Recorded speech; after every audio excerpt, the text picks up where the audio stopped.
காலை நேரத்துக்காக கர்த்தரை ஸ்தோத்திரிக்கிறேன். ஆண்டவருடைய கிருபை நாளும் உள்ளது என்று பார்க்கிறோம்.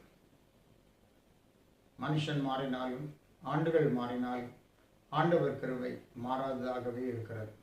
இந்த காலை நேரத்திலும் நாம் தியானிக்கும்படியாக சங்கீதம் 46:7 சேனைகளின் கர்த்தர் நம்மோடு இருக்கிறார், யாக்கோபின் தேவன் நமக்கு உயர்ந்த அடைக்கலமானவர்.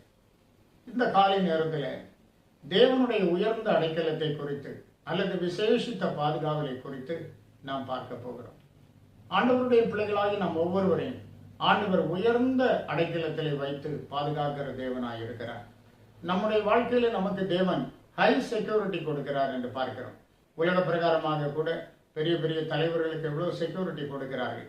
ஆனால் அநேக வேளைகளிலே அந்த செக்யூரிட்டிகள் எல்லாம் ஃபுல் ப்ரூஃப் செக்யூரிட்டியாக காணப்படுகிறது இல்லை என்று பார்க்கிறோம். ஆனால் நம்முடைய தேவனுடைய பாதுகாப்பு அப்படி அல்ல. அவர் உயர்ந்த அடைக்கலத்தில் வைத்து நம்மை பாதுகாக்கிற தேவனாய் இருக்கிறார். சங்கீத புத்தகம் 91 சங்கீதத்திலே 4 அங்கே சொல்லுகிறார், அவர் தமது சிறகுகளாலே உன்னை மூடுவார், அவர் செட்டைகளின் கீழே அடைக்கலம் புகுவாய். ஆம், கோழி குஞ்சுகள் எப்படி தாய்கோழியினுடைய செட்டைகளின் கீழிலே அடைக்கலப்படுகிறதோ அதுபோல தேவன் தம்முடைய சிறகுகளாலே நம்மை மூடி அவருடைய செட்டைகளின் கீழிலே நம்மை அடைக்கலம் புகும்படி ஆண்டவர் செய்கிறார் என்று பார்க்கிறோம். நம்முடைய தேவன் யார்? அவர் உன்னதமான தேவன் என்று பார்க்கிறோம். அவர் எவ்வளவு பெரிய தேவன்! அவர் உயர்ந்த அடைக்கலத்தில் வைத்து உங்கள் ஒவ்வொருவரையும் பாதுகாக்கிற ஆண்டவராக இருக்கிறார். ஆகவே இந்த காலை நேரத்திலும் கூட பலவிதமான சத்துருவினுடைய பயங்களை கண்டு நீங்கள் அஞ்சக்கூடாது. ஆண்டவர் உங்களை உயர்ந்த அடைக்கலத்தில் வைத்திருக்கிறார், உங்களை பத்திரமாய் வைத்திருக்கிறார்.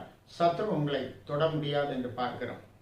சங்கீதம் 91:9-10 எனக்கு அடைக்கலமாய் இருக்கிற உன்னதமான கர்த்தரை உனக்கு தாபரமாக கொண்டாய், ஆகையால் பொல்லாப்பு உனக்கு நேரிடாது, வாதை உன் கூடாரத்தை அணுகாது என்று சொல்லப்பட்டிருக்கிறது. ஆம், உயர்ந்த அடைக்கலத்தில் வைத்து தேவன் நம்மை பாதுகாக்கும் போது பொல்லாப்பு நமக்கு நேரிடாது, வாதை நம்முடைய கூடாரத்தை அணுகாது என்று பார்க்கிறோம். ஆகவே இந்த காலை நேரத்திலும் கூட நாம் கர்த்தரை விசுவாசிப்போம். ஆம், நம்முடைய ஆண்டவர் சேனைகளின் கர்த்தர் நம்மோடு இருக்கிறார். யாக்கோபின் தேவன் நமக்கு உயர்ந்த அடைக்கலமானவர். நம்மை வழி நடத்துவார், முடிவு பரியந்த நம்மோடு கூட இருப்பார், நம்மை ஆசீர்வதிப்பார். ஜெபிப்போம். நல்லவரும் நன்மை செய்கிறவருமாய் இருக்கிற எங்கள் நல்ல ஆண்டவரே, நாங்கள் துதிக்கிறோம். ஆசீர்வதிக்கப்பட்டதான இந்த அதிகாலை வேளைக்காக நன்றி சொல்லுகிறோம்.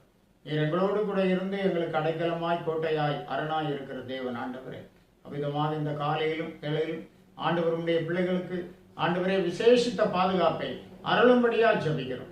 தேவ சமாதானம், தேவ கிருபை, தெய்வீக வல்லமை உம்முடைய பிள்ளைகளை ஆட்கொள்ள உம்முடைய தூதர்களை கொண்டு காவல் புரியும். கர்த்தருடைய தூதன் அவருக்கு பயந்தவர்களை சூழ பாளையம் இறங்கி அவர்களை விடுவிக்கிறார் என்று சொல்லப்பட்டபடி ஆண்டவர் உம்முடைய பிள்ளைகளை பாதுகாத்து நடத்தும். ஆசீர்வதி இயேசு மூலம் கேட்கிறோம் பிதாவே. ஆமென். ஆமென். God bless you.